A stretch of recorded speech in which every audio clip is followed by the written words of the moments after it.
had a fantastic time in Vienna in the World Muscle Society. And I must say that every time now for the last few years, each time we have, Dr. Vishnu, I have to say, you make me study more. So thank you so much. And on to you, Professor Dr. Vishnu from AIMS New Delhi, neuromuscular fellow, specialist there. On to you.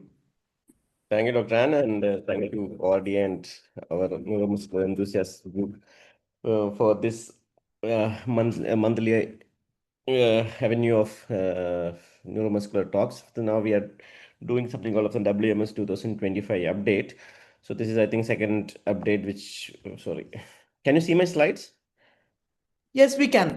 Oh, okay, sure, okay. Then, so as we were discussing, this was a lot of people attended last WMS. It was predominantly a women's representation from India, but it was a great summit. We are starting from one or two persons, me and Anne, around 5 years back, coming to, or even before that, Anne alone, to almost to, we have increased at least 20 times our representation at WMS.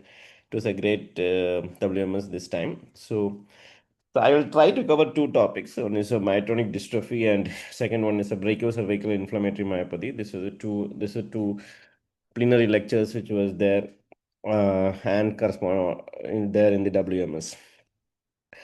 So in the lecture was first one, the myotonic dystrophy type 1 on a multisystemic disorder with remarkable clinical variability and burden. It was given by Dr. Hilde Brackman, the pediatric neurologist at Nijmegen in Netherlands. So she was focusing mainly on the type 1 myotonic dystrophy. But so myotonic dystrophy, as you all know, this is one of the most common muscular dystrophies in the world. She says that it is the most common muscle disease worldwide, which I don't know whether it is true or not, but at least it is the most common muscular in adult onset muscular dystrophy. It is the most common muscular dystrophy, which is characterized by both myotonia and weakness, as the name suggests, with predominantly some amount of some great significant extramuscular manifestations also. So even the only thing is that myotonia may not be, in the classical literature, it says that it may not be a bothersome symptom for the patient, because that is one of the reasons why they're mild. If it is mildly symptomatic, they may not even complain of symptoms, or they come too late to the clinician. Other systems are most likely to be predominantly, for example, cataract. They may early onset cataract. They may undergo cataract surgery. They may go to an ophthalmologist if there is a cardiac issue, conduction anomalies, arrhythmias. They may be seen by a cardiologist, or by a diabetes or other hormone abnormalities. They may see an endocrinologist. So they may be reaching other specialties even before reaching a neurologist. So if you look at type 1, if the history of myotonic dystrophy type 1, so type 1, it was, I mean, which was clinically well known in the early 19th century, for 1909. I think Steinert first described it, and it took almost 9 decades later, in the late 20th century, in the 1900s, 1990, after 1990 was the first genetic mutation was detected of myotonic dystrophy type 1, where it was detected to be a repeat disorder of a trinucleotide repeat, CTG repeats, in a heterozygous unstable repeat, which was found in the 3' untranslated region of the DMPK gene. So once you have a repeat disorder, two things one which you usually expect is an anticipation thing, which means every further generation the next generation will have an early onset disease, more severe disease, and more repeats are likely to happen. So that's the anticipation which is there in myotonic dystrophy also. And sometimes you see the genetic mosaicism also, where there is different types of CTG repeats might found in different tissues in the same patient. So even though number of CTG repeats correlates with this clinical severity, but it should not be used as a prognostic marker, which is they've been advised by the geneticians and geneticists not to rest upon, but it just correlates with the clinical severity. So normally less than 35 repeats is the normal thing, but if you have around 35 to 50, which is called as the pre-symptomatic, or what do you call this, as a pre-variation or a normal phenotype. The patient may be normal phenotype, but the next generation might get affected, or it may have very subtle mild symptoms. Then 50 to 100 is the one which happens at late onset myotonic dystrophy, that is in the fifth decade, fourth or fifth decade later, the late onset disease with the milder symptoms. When it is more than 100 repeats, you get a classical phenotype. That means you get something of okay, classical phenotype, something we call as a classical adult onset type 1 myotonic dystrophy. If you have more than 1,000 repeats, then you get some called congenital pediatric onset or a congenital myotonic dystrophy, which have severe cognitive and brain abnormalities also present. So there is something called as something. I mean, this was not part of the talk, but we are just covering the topic along with this talk. So this is the type two type of myotonic dystrophy, which is called as the proximal variant of myotonic dystrophy. Previously, it's called as a proximal myotonic dystrophy. Now it is mainly called as myotonic dystrophy type 2, where the genetic cause is the CCTG repeats. That is, it's not a trinucleated CTG repeats in the myotonic type 1 myotonic dystrophy. You got a CCTG repeats, which is the tetranucleated repeats in the intron 1 of the CNBP gene. Previously used to call as the ZNF9 gene, but that is the one. But the clinical feature, it is more of a proximal weakness, whether in myotonic type 1 dystrophy is more of a distal weakness to begin with mostly. There is no clear anticipation. There is no congenital form or even pediatric form. Some pediatric type 2 myotonic dystrophies are reported, but it's, I mean, overall, it's morely an adult onset disease, type 2 myotonic dystrophy. It has should be more than the pathogenic repeat number is more than 75 to call it pathogenic. Sometimes the repeats can be very high, which can be more than 10,000, 11,000. So to exact sizing of the repeats are usually difficult. The usual technique that we use mostly is the triple prime PCR testing, where you get a certain limit and you can get more than 100 or something, which you can find. No, to exact number you need something of southern blotting to find the exact number. But mostly when this high number repeats are there, more than 10,000, exact number detection is difficult. So the phenotype genotype correlation is sometimes difficult in type 2 myotonic dystrophy. Even genetic mosaicism can also, as in which is seen in the type 1, can be seen here also. So what is the mechanism? How does this mitochondrial dystrophy, the genetic mutation translates in, or the pathomechanism causes of disease causing, especially the multisystemic involvement causing in mitochondrial dystrophy? So basically, it's a slicing abnormality. When you get the CTG, when from the RNA, the CUG RNA forms are formed, it forms an RNA isoforms inside the nuclei. They affect the splicing proteins, and the splicing mechanism of multiple genes are involved. For example, CLCN1 gene, the calcium chloride channel, which gene is splicing mechanism affected, you get the myotonia. If you get the INSR gene involved, then you get the insulin resistance. The CACNA1 gene involved, you get the weakness. And SCN5A gene involved, you get the arrhythmias. So each the common pathway is the splicing defect, which is happening due to the pathogenic RNAs which gets accumulated within the nuclei, which causing the affecting the splicing proteins and then affecting the multiple genes, causing multiple features in the multiple parts of the body. That's what happens for the myotonic dystrophy. Now the clinical features as such. To the next slide. Can you some these slides? I mean, can everyone mute the? mm,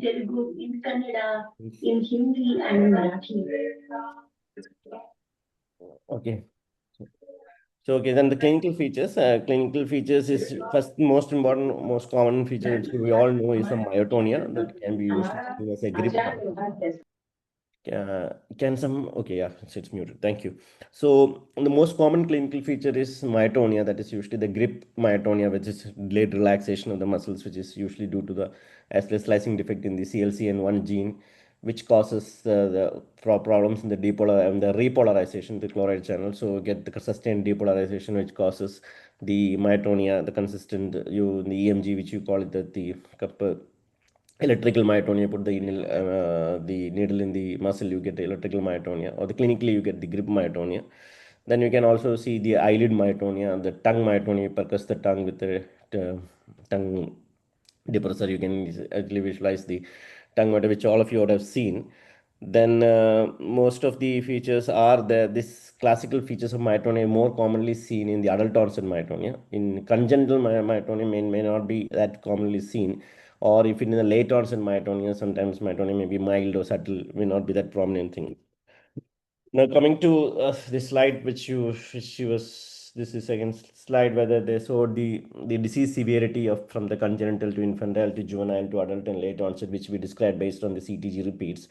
Now, previously used to, there are different classification. Previously, the birth of onset was called as congenital. Then infantile was 1 month to 1 year. Then juvenile was 10 to 1 year. So I think what she meant by infantile is mainly, I think it is childhood, because more than 1 month to 10 years, it was little.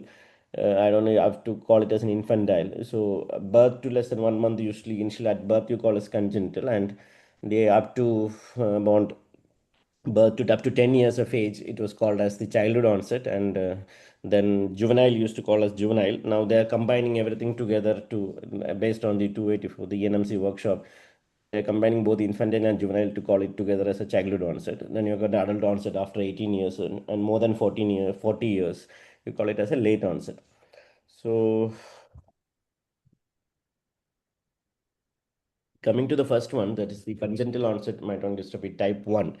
So it contributes to around 15 to 20% of myotonic dystrophy, and they have a pretty high mortality rate, especially if they are ventilated. If they are on ventilator for the first couple of months or 3 months, they have almost 30% mortality is there, and they are usually maternally inherited. And usually, if then there is maternally inherited also, they are sorry. Okay. When there's maternal inherited also, usually mothers are usually mildly symptomatic or even normal when you have the 35 to 50, the pre-variation stage, where you get a 35 to 50 repeats and just then they're totally asymptomatic, but the next generation having a very severe disease. These have more than 1,000 CTG repeats, and usually they present with severe generalized hypotonia, muscle weakness, breathing difficulty, feeding difficulty. They'll have the facial weakness, that classical lip, the tented upper lip, and the club foot. And even in utero, they have reduced movements, the because the reduced swallowing, they have a polyhedral news. All these things are there, but clinically they may not have any myotonia when the child, when in the initial stages, but electrical myotonia may be seen. And because DM1 testing is not part of the newborn screening program, so they usually get extensively evaluated unless they have the family history or other features. So finally, they have once they pass the critical stage of the ventilatory stage, if they come out of it, if they're not that severely affected, then ultimately, even though there is a delayed motor milestones, they reach the milestones at one point of time. Later on, when they grow up, they develop the clinical myotonia. So they have predominantly the cognitive effects are initially there, more than the muscle involvement, the intellectual disability, executive dysfunction, even autism. And later on in childhood onset, they have more of cognitive behavioral and ADHDs and anxieties. All these things features are seen in the childhood onset. So so as I said, it's congenital and childhood onsets are not much of a muscle disease, as the speaker says. They have more of a cognitive behavioral issues. They have other systemic issues like GI and neurological symptoms, which will come to that, sleep problems, fatigue, and they have impaired fine motor skills and more orofacial and bulbar weakness. Now, the brain involvement is significant, especially in congenital ones, as I said, when they have developmental, behavioral, emotion, and other abnormalities.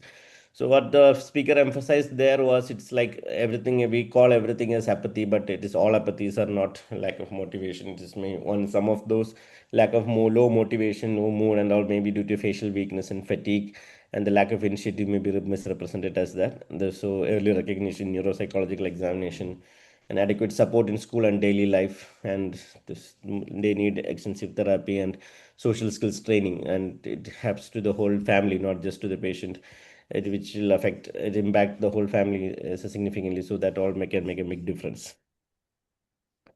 Regarding the adult onset myotonic dystrophy type 1, I mean, they have usually in the second to fourth decade, as I said, after 18 to 40 years of onset is called as the adult onset. They have classical features of the myotonic facies that you can see, the frontal balding, the temporalis and masseter atrophy. Then you get an cataract, you get ptosis, then you get the what do you call it, no, nasal voice, dysphagia, and even neck flexor weakness. Some of these features sometimes because of the facial weakness and some the distal, then they have distal upper limb weakness and the distal foot drop. So this might mimic FSHD because they have both of them have the facial weakness. They have the distal upper limb weakness, distal lower limb weakness. All these things are there in both. But if you especially if you don't have the classical frontal balding and this one, so some of the differentiating features, one of the features clinically differentiating between a myotonic dystrophy and an FSHD maybe, or milder myotonic dystrophy without and an FSHD maybe. One is the presence of ptosis, which is usually not present in, that is an important clinical sign to pick up, that ptosis. And second is the presence of neck flexor weakness, which is usually absent in neck, is usually power is good in FSHD. And third point may be the symmetry. Myotonic dystrophy usually can be relatively symmetrical, but FSHD you get classically you get in asymmetrical picture.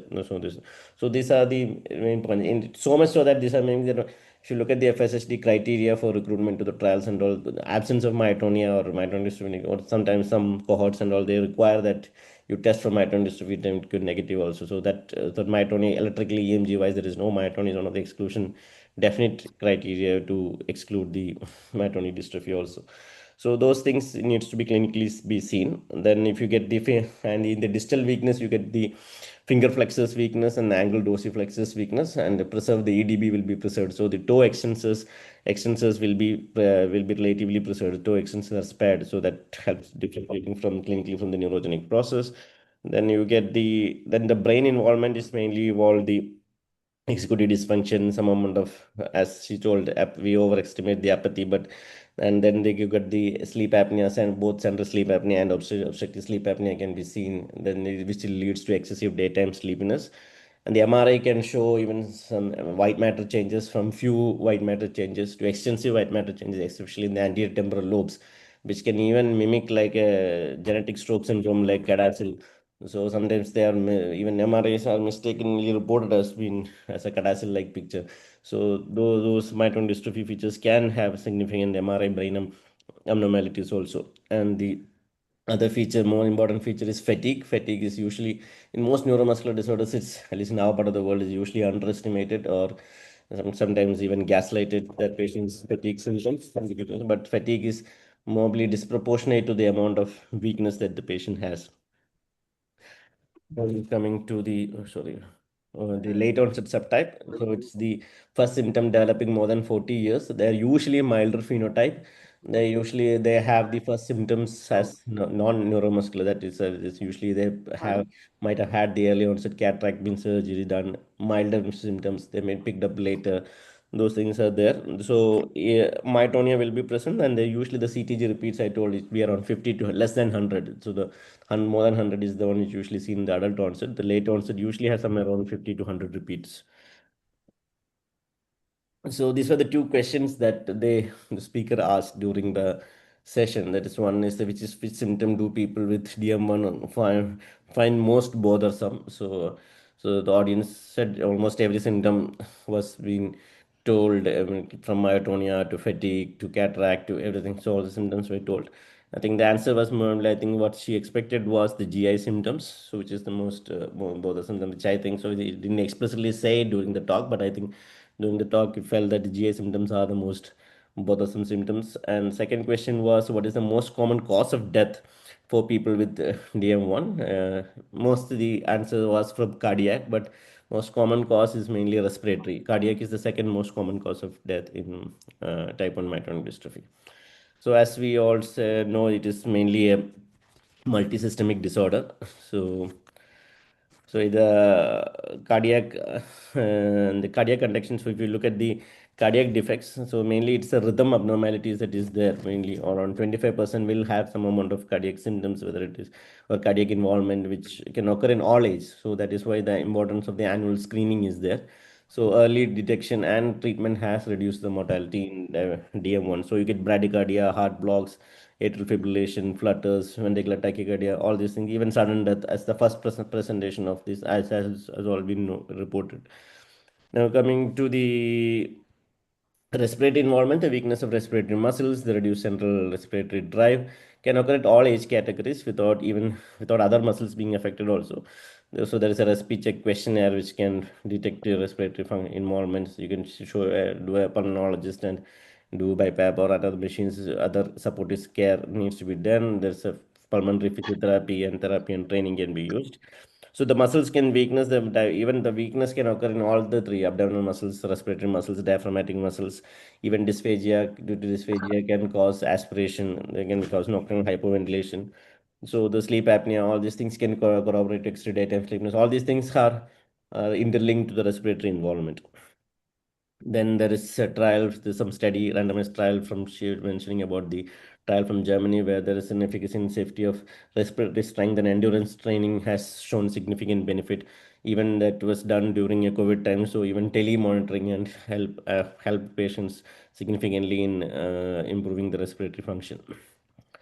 Now coming to the GI involvement, is often so this was the, she was mentioning the greatest impact on the quality of life for both patients and caregivers. For example, starting from the oral cavity, from mastication to swallowing difficulty, the esophagus dysphagia to the GERD and the liver abnormalities like MASLD and MASH, steatohepatitis and increased GGT levels, cholecystitis and gallstones, dyspepsia, bloating, and other abnormalities in the stomach, abdominal pain. You get both diarrhea and constipation, or pseudo obstruction, and pelvic floor, which is, I think, of all the other symptoms, the most embarrassing symptom or the most difficult for the patient is the anal sphincter, anal incontinence, which has been told most patients say that to be difficult to manage, and for them is the anal incontinence. And in one way, so I think probably one muscle disease where the striatal muscle and the smooth muscles are unequivocally involved. You can be say that this is involved is in myotonic dystrophy. Then coming to see and then she about the physiotherapy and training daily tasks to be fatigue is allowed, recovery after rest. You try and take about as much as the most improving the quality of life is the most a multidisciplinary team treatment management is important. Before going into the anticipation things, she didn't she some of things which I would like to mention is one about the of the other multi-system involvement, which is obviously ophthalmology. We all know it is the cataract, and the which can be surgery can be easily be done and rectified. And other feature is the doses, but doses in compared to other, for example, considering an OPM, oculopharyngeal muscular dystrophy, where the doses eventually progresses and actually obstructs the vision, we will have to do something about that. Ptosis in myotonic dystrophy is never that severe or vision threatening or requiring any surgery. That's usually never done. Then endocrine abnormality, you can have insulin resistance, diabetes, and you can have hypothyroidism, hyperlipidemia, infertility, erectile dysfunction, endometriosis, irregular menses. All these endocrine abnormalities are well known. I mean, other thing is the tumors. I mean, cancer, there's malignancies are supposed to be slightly more common than the general population, but still, the most common is the benign skin tumors like pilomatrixomas. Other thyroid and other sex organ ovary malignancies are relatively common. At least even though there is no specific cancer screening guidelines for a specific cancer screening, at least their age appropriate cancer screening should be definitely done because they slightly have certain more um, malignancy related issues with them. Next is immunological abnormalities. Some amount of hypogammaglobulinemia is, at least by testing wise, it is been detected, but they don't clinically any immunocompromised situation is not there for this one. And finally, about the surgeries being done, the clearance for surgeries being done for other related or peri-procedural complications, they are more sensitive to GA, general anesthesia, sedatives, opioids, benzodiazepines. So the anesthetist should be very well aware of these and try and do most of the things under local, and they give enough time for them to recover the intubation, prolonged observation post surgery for these things should be done. Then about the anticipation, so she showed a family history of where a patient had a family history of cataract. So multiple cataracts were there in the family, which with mild symptoms. So if so, then there is finally one generation suddenly having four children with myotonic dystrophy, including congenital myotonic dystrophy. If it has been picked up earlier and proper genetic counseling was given, the family tree would have looked different. So this is something a case which is showed importance of anticipation and the picking up cases early, especially the extramuscular manifestations. So the take to home, so message take instead not take home message, take to work messages. She was saying that is the most prevalent and variable at least adult muscular dystrophy in the world, and the importance of timely diagnosis, good guidance, genetic counseling, and support. So other specialties also should know, especially ophthalmology, which is should any early onset cataract should be very less than 40 years should be definitely at least clinically at least looked for myotonic dystrophy. And then many symptoms can be treated, and especially cardiac, respiratory, all these things can be treated and improvement the quality of life. And don't underestimate the effect of training and focus on symptoms. And for the pharmacological treatment, that was not discussed in the lecture, but yeah, there usually usually for myotonia. Usually, you give drugs if it is patient is symptomatic and significant affect, or if it is a painful or affecting the quality of life. But most of our symptoms complained our at least my practical experience is that most of the patients complaints of myotonia. So we usually give mexilitine as a treatment for of the only thing is you have to get a cardiac clearance before giving mixlethane because already they have issues with cardiac issues are there. If the cardiac of the ECG everything for after taking a cardiac clearance, you might try it. Then about the trials, about the ongoing trials, there is one antibody oligonucleotide conjugate AOC of del-desiran, which is Avidity's phase 3 trial. I think last January or I think January or July, I don't know. Somewhere it is completed the recruitment. I think next year, I think second half or third half, you may get the results of the phase 3 Harbor trial for myotonic dystrophy. This is something which we tell our patients that the trial is going to come up. So this is something for them to look forward to.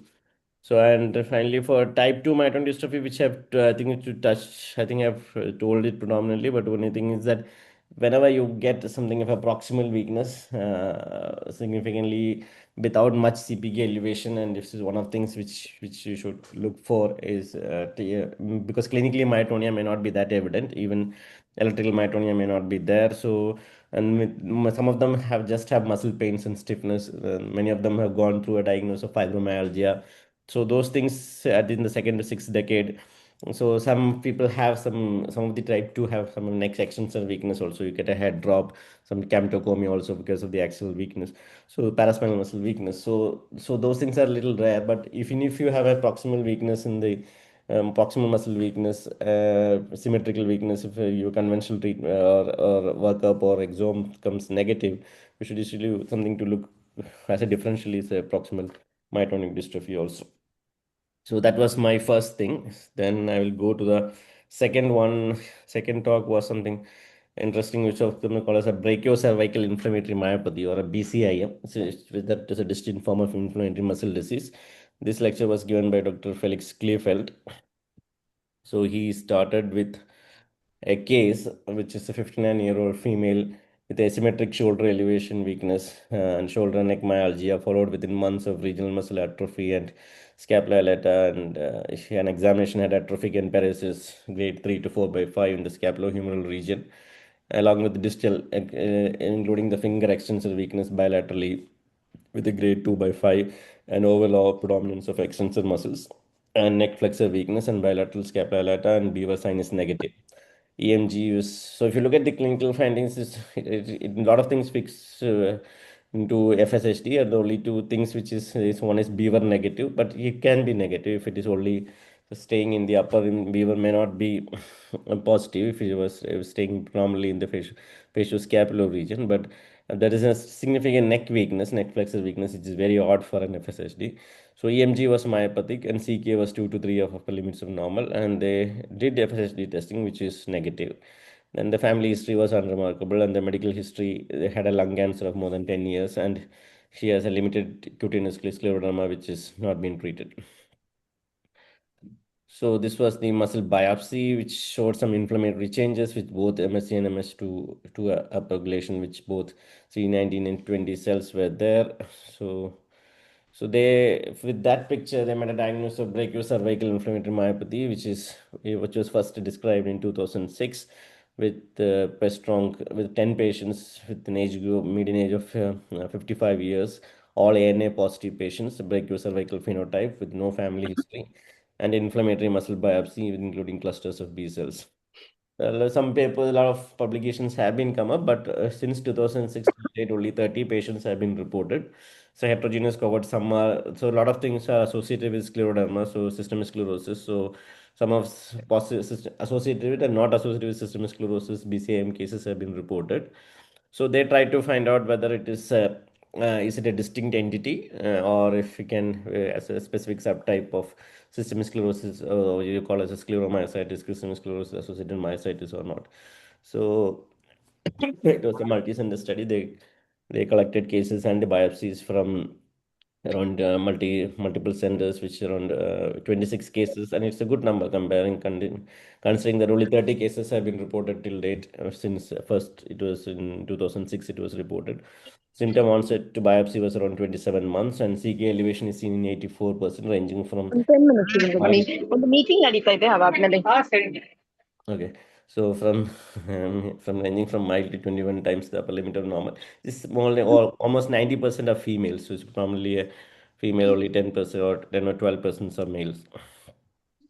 Now, looking at the clinical phenotype, the most, as the name suggests, the most common is the brachial upper limb weakness, 100%. You get a neck extensor weakness, a drop dead syndrome of 62%, and the facial weakness, dysphagia, myalgia, lower limb weakness, still seen in 54%. It's not that it's not present, it's there in almost 50%. Then systemic sclerosis overlap is seen around 35%. Almost 80% are NA positive. Around one third have acetylcholine receptor antibody positive. Otherwise, there are no my features of myasthenia. Even RNST is negative in most cases. So most of these cases have been treated with steroid. All these cases have been treated with steroids. Around two thirds required additional immunosuppressants. Like they've been treated conventionally, like any other inflammatory myopathy, along with another steroid sparing drug. Cyclophosphamide has been used in systemic sclerosis overlap. Only thing is, usually when we have a diagnosis of systemic sclerosis, initial steroid pulse and all, we usually a little scared of renal crisis is going to happen. But now most of the rheumatologists feel that it is a little out of proportion scare of using steroids in systemic sclerosis. But still, then rituximab and IVIG have been tried in refractory patients. So this is usually this has been treated like any other treatment. It is not different from the conventional inflammatory myopathy, that paradigm that you use. And if you look at the investigations, ANA titers range from 1 is to 60 to 1 is to 200. Antibody, as we previously mentioned, around one third may have acetylcholine receptor antibody. Pathology, which we discussed later, there's a follicle-like B cell accumulation or the severe inflammatory changes are there, with both MSC1 and 2 upregulation. And they did some exploratory electron microscopy with capillaries, the basement membrane splitting of the duplication of the capillary basement membrane, can be seen in systemic sclerosis, which has been seen in both positive and negative cases of systemic sclerosis. They did some proteomics, which showed some proteomic findings, which showed that abundance of mitochondria associated proteins, which is anyway it is also seen in inflammatory myopathy. It's not very specific for BCIM. They looked at the bulk RNA sequencing, look at the B cells, interferon gamma and IgG. They didn't find much specific difference between the and this sclerosis positive or negative cases. So it's as a summary, they said BCIM is a distinct clinical phenotype with brachiocervical weakness, frequent dropped head and ANA positivity, and systemic sclerosis association in some but not all patients. Significant diagnostic delay contributing to reversible muscle damage. Histology and transcriptome show predominant B cell and plasma cell infiltration. Steroids alone are insufficient. Most require multiple immunosuppressants, and incomplete remission is rare. Incomplete response in most patients, and treatment consider early B cell directive. They say that rituximab in addition to corticosteroids to improve outcomes. So, I mean, BCIM is a little tricky because initially, if the CK is not very elevated and in your EMG shows typical myopathy pattern, is little easier. Otherwise, if it is inconclusive, sometimes because they might be misdiagnosed. As one common misdiagnosis is FSHD, because they will some amount of inflammation is seen in the biopsy. They'll have facial weakness also, even if especially if the neck weakness is not that very prominent. Second differential, mostly some amount of that's sporadic late onset line myopathy can also have some amount of facial weakness, and this one if it is an atypical feature. But biopsy will show an line road, so that will feature that. Then some of them flail arm, some of syndromes are misdiagnosed as a flail arm anterior horn cell disease because of the atrophy involved and the proximalism involvement, if there is, especially if there is an asymmetry involved. So they may be associated with that. So the important thing of recognizing this entity is it's a treatable condition. So if you are treating it, and one thing which you didn't mention, it maybe is a muscle MRI, which the cases maybe they may be in when they publish, they might show it. But muscle MRI is something which you can always use it. So if you can do it, some of the inflammation can also be picked up in the muscle MRI also. So that will also be useful. I think with that, I will finish up these topics. I think around half an hour I finished. Yeah, thank you. Thank you very much, Dr. Vishnu, for that comprehensive, very understandable and broken down version of it. Dr. Ms. Mahima, would you mind sharing your talk? Yes, yes.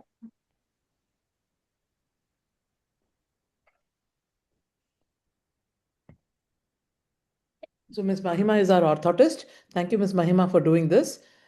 She works with a lot of neuromuscular children, mostly pediatric, but some adult as well, because we don't have a specific adult orthotist. Thank you so much, ma'am, for the introduction. Good evening to one and all. I'm Mahima, and I'm orthotist by profession, and I work in Bangalore Baptist Hospital.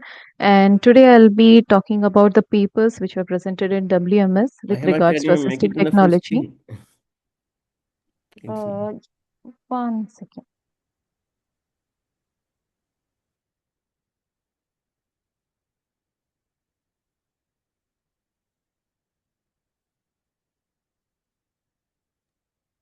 Ms. Mahima, we can't see your PPT.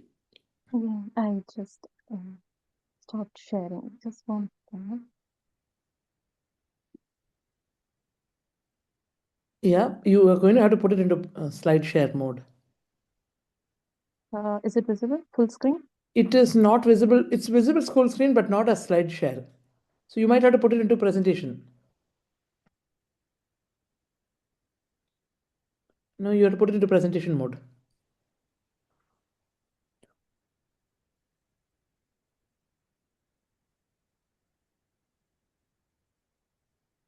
Your screen is shared, but you have to put it into presentation mode. Okay. Can you go into slideshow? On the top bar, slideshow. Can you click on slideshow? There, slideshow.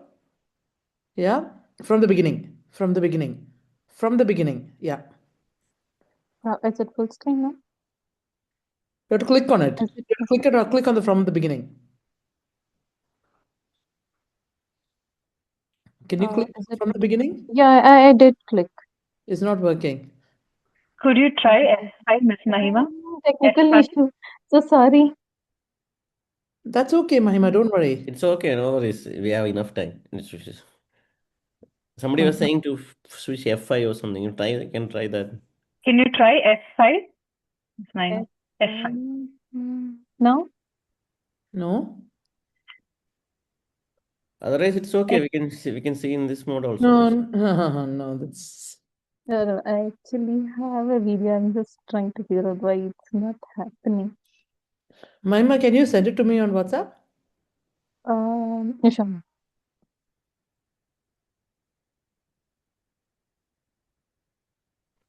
You can first you can uncheck the presentation view and then put a F5.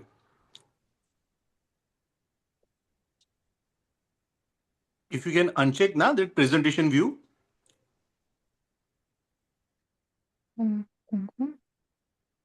Mahima, have you sent it to me? Yes,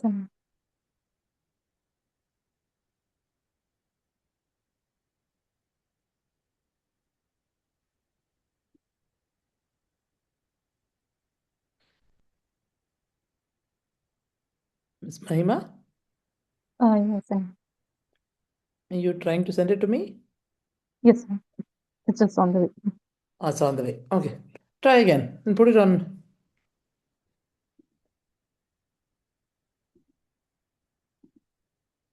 I got yours. Downloaded. Okay. Just see if.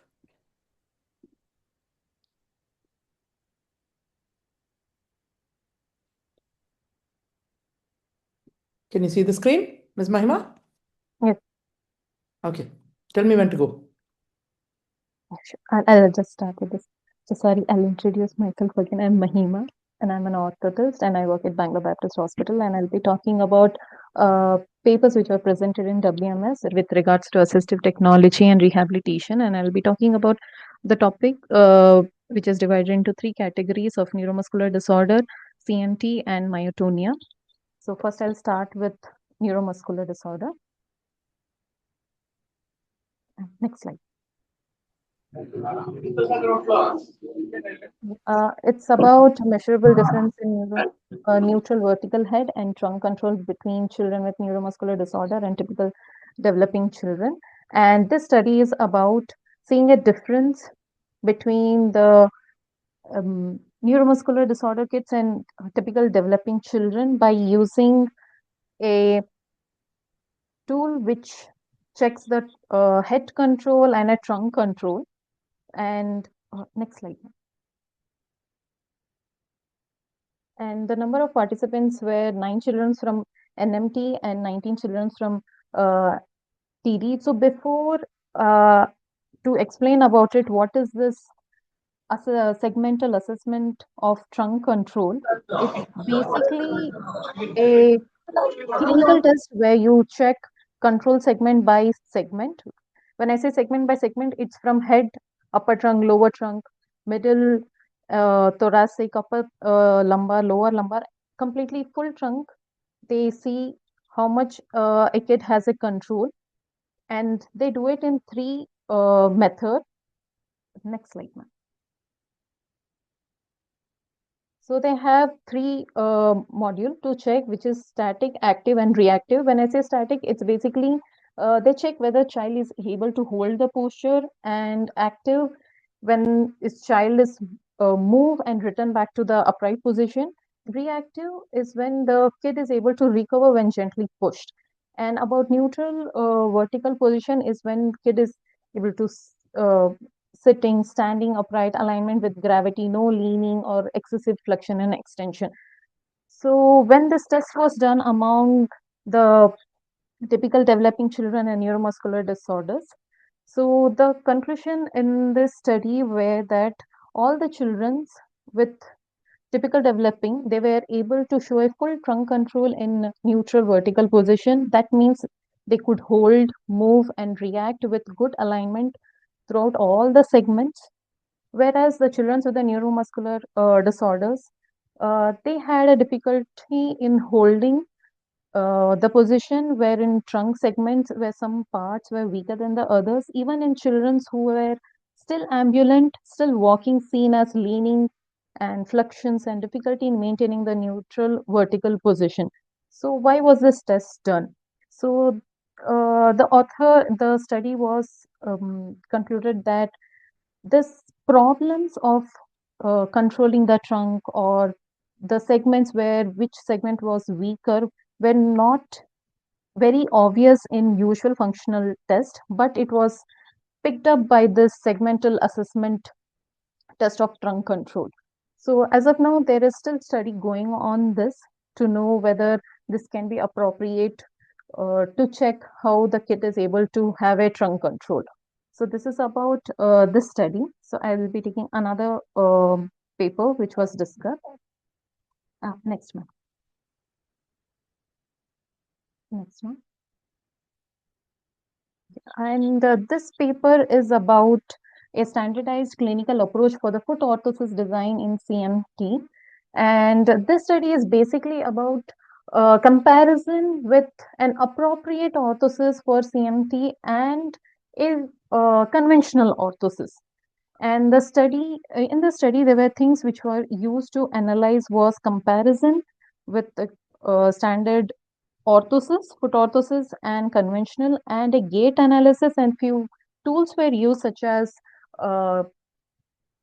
goniometer, caliper, and few scales to determine the difference between those, the conventional and the customized. Next slide, ma'am. So as I mentioned, the 3D analysis were done after 3 months with the conventional and customized orthosis for CMT. And there is a video which I have wanted to show you the difference, how an orthosis can make a difference in CMT and I would like to show, and then you would understand that a big difference can be made if it is customized and with just a standard orthosis. Next slide, ma'am. Next slide. Could you play the video, ma'am? Yes. As you see this video, you could see he has a pes valgus, 4-foot abduction, knock knee, and the other video, the second video, ma'am.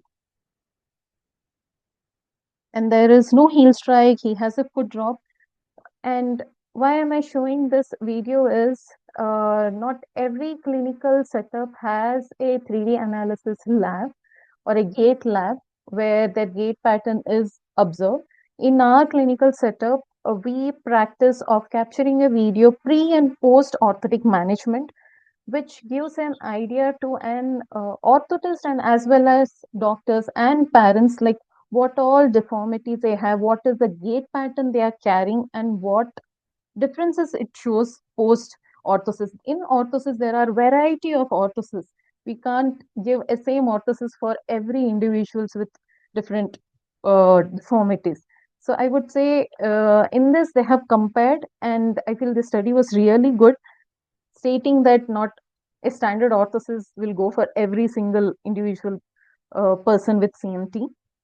So this study with the comparison, they have come up with the results saying that improves a gait, increases the hip range of motion, step length and single stance time, and a walking speed slightly higher than without an orthosis.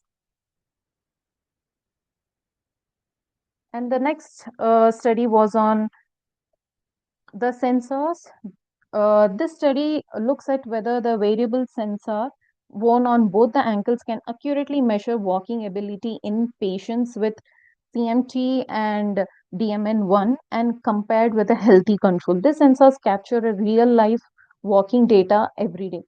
So what was special about the sensors were the features which it had, which is called SV95C, which means it captures the speed of top 5% fastest stride lengths each day, reflecting best natural walking performance, and it does compare with the number of strides per hour. And the third thing it does is walking distance. So it actually captures the top 5 longest walking distance. And why is it different than a normal or traditional clinical test? In clinical test, we do 6-meter test or 10 meters walking test. In this test, it's beneficial because the sensors are worn by the participants and they walk in different terrains and they walk in their environment, and it captures an accurate measurement of their fastest to the longest walking distance. So this study was done on a few group of participants, and still investigations are going on this. So this was one thing which was very interesting I felt about this paper. Next slide, ma'am.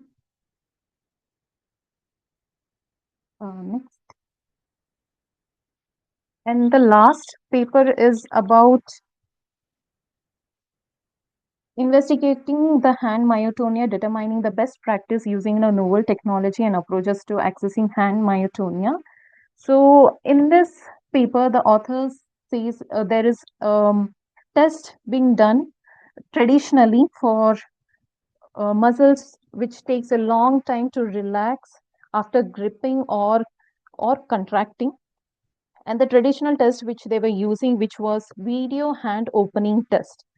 And what is this video hand opening test? Is a video of a patient opening the hand after a fist, and which is reviewed visually by an expert and measures the hand opening time. And the problems with this were subjective, slow, and needs an experts to review. So this paper has done a study where they were seeing, is there any other technology where they can use and check the flexion and extension of fingers and the time duration and how much time does it take. So this study compared with 3 other technologies, which is next slide now. Stretch sense glove, AI-based video hand opening test, and a microfit grip device. So I'll be describing what this three has a difference with regards to the traditional test which they have done.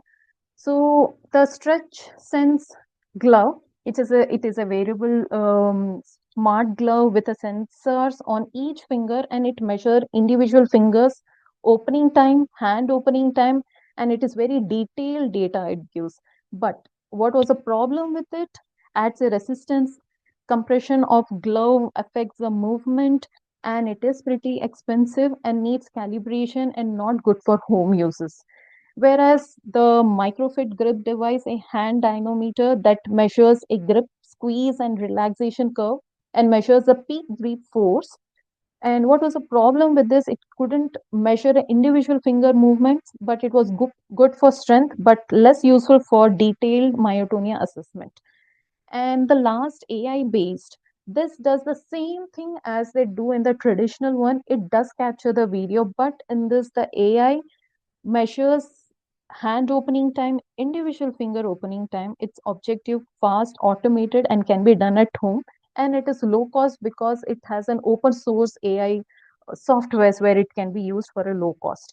So basically, in this study, they have concluded that AI based video hand opening test was really good comparing to the other one, which gives accurate data and can be used at home with guidance. So this was all about 4 papers, and there were other 4 papers which I have presented previously. And this is all for today. And thank you so much for giving this opportunity. This was first time for me to present in WMS2, and there was so much I learned, and still I'll be learning. So thank you so much to Anman's team No, who thank you have so much. given. Thank you so much, Ms. Mahima, for sharing this. I'll take just 2-3 minutes to before because both you and Dr. Vishnu have done. Dr. Vishnu, are you around? Can you? Yeah. Yeah, so I want you to comment on this. So I was struck by the highlight lecture by Professor Ichijo Nishino, which was on myology in Asia. So they were obviously every year, Dr. Vishnu, would you say that they're trying to improve how connected the world is? Yeah, 100%. This is the 30th anniversary of the WMS. So far, I always used to feel like, till Dr. Vishnu came, I felt like I was an interloper. I was the only person there. Then he came, and this was two brown people. That's it. And from there, it has come a long way over the last at least more. It's not a decade, but we hope that in a decade it'll be more. And so then it was a little encouraging to see Professor Ichijo Nishino doing it and saying that myology in Asia. But it was also a bit disappointing for us because India was not mentioned much. So he did say personal opinion, and he said what is a key requirement for developing myology, and he put all of these things and said core individuals MDT, but peace and social stability was what was put as a bedrock.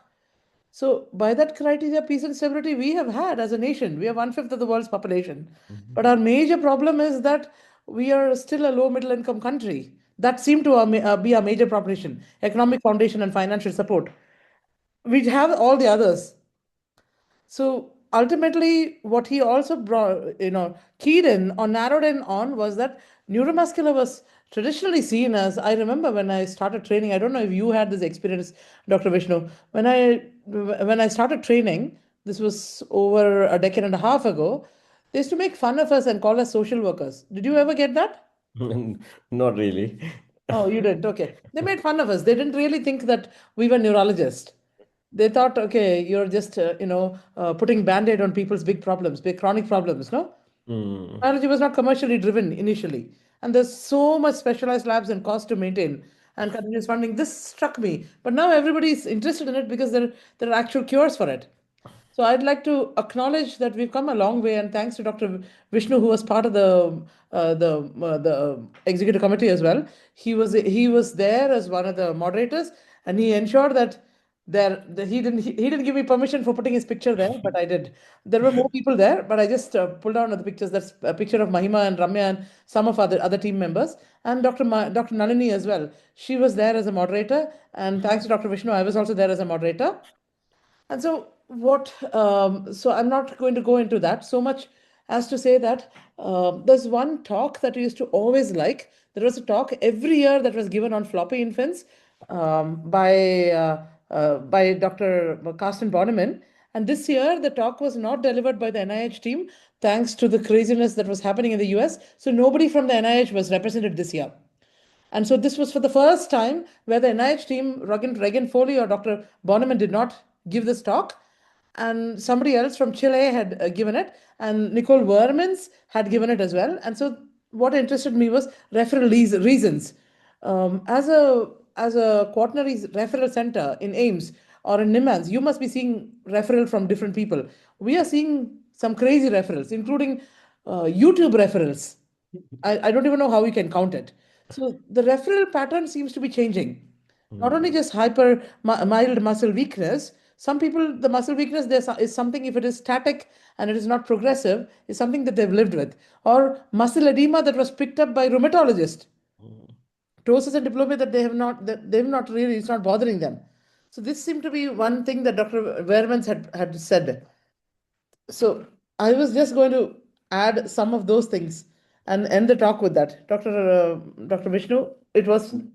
Would you like to add something onto it? Yeah, we see referrals. We see, I mean, for example, today in clinic, a child came whose dysferlin was picked up because they routinely did an LFT and found that AST/ALT was elevated, and that she was extensively, because no weakness, absolutely no weakness, and extensively evaluated by the hepatologist, all everything done, almost nearly ended up with a liver biopsy.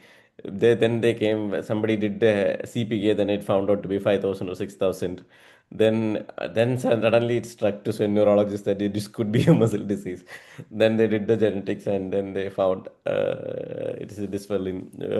Clinically patient, I mean, it's a very 10, 11-year-old child. She doesn't have any frank weakness as such at this point of time. So still, I have had a patient who have underwent liver biopsy for Ah, ASD. I have a confession to make. This is something that I like telling people. From King's College history. Yeah, King's College, every month one referral. One referral post liver biopsy. Yeah. Yeah, so that is very common in children. Yeah, so that kind of thing we see. I mean, this even when listened to this breakthrough survey, why I chose this was because we have seen cases like this and never been fully convinced of the diagnosis before. There was a patient I had, I mean, around 5 years, 6 years back. She used to come for a 1 or 2 year follow up, then she stopped coming. I don't know, for the last 3 years I've not seen her post COVID. She used to have this facial and brachial weakness. She has been to NIMANS, she has been to PGI, she has been to AIMS. She has been admitted in all three places. She has been biopsied in NIMANS and then biopsied in PGI and not biopsied in AIMS. She has received IVIG from all three places. Rituximab from from NIMHANS she has received a rituximab also. So looking, I mean, and I tested her for FSHD also. For this, she was a brachiocervical. She didn't have much neck weakness, but she's been stable. She has received all these things, but it is mainly her mild weakness is there and the proximal weakness, symmetrical upper limb, mild facial weakness is there. Mainly, it has been pain. It is her main complaint has been all the neck and shoulder and scapular region, periscapular region. Pain has been her predominant complaint. She has been extensively worked on muscle MRI, biopsy showed some amount of inflammation. When looking back, I think, I mean, it fitted into a brachiocervic. She has been treated as at that time. This term was not used. It was used as a focal myositis. That was the term used and treated. I don't know how she is now, but like those case, I mean, this when you say that case exists only in 26 cases in literature over the past 25 years, and that is what I used to tell Volker also. If India with 1.5 billion, I mean billion, if there is a case in the world, it will be there in India. Unlikely that we will miss it. It will be there somewhere by random permutation and combination. One mutation will happen, and one somewhere it will be there here. Yeah, you are muted. You are muted, and This is the ending of our WMS updates. Until next month is going to be Dr. Nalini. But before that, since this is sort of a transition period, has life been affected for any of you, many of your neurologists, including Dr. Seena and Dr. Arijit, and many of you here, been affected with the Indian molecule of Roche? No, I mean, for me, not really, because my patients can't afford 6 lakhs, can't afford 30,000 also. So it is not making. Till now, only one patient has taken, or a patient said that he will take. So Oh, is it? otherwise, the Okay. rest of them, it is Okay, for because 30,000, we had 30,000 to per put month for. notices. Huh? We had to put notices outside our office.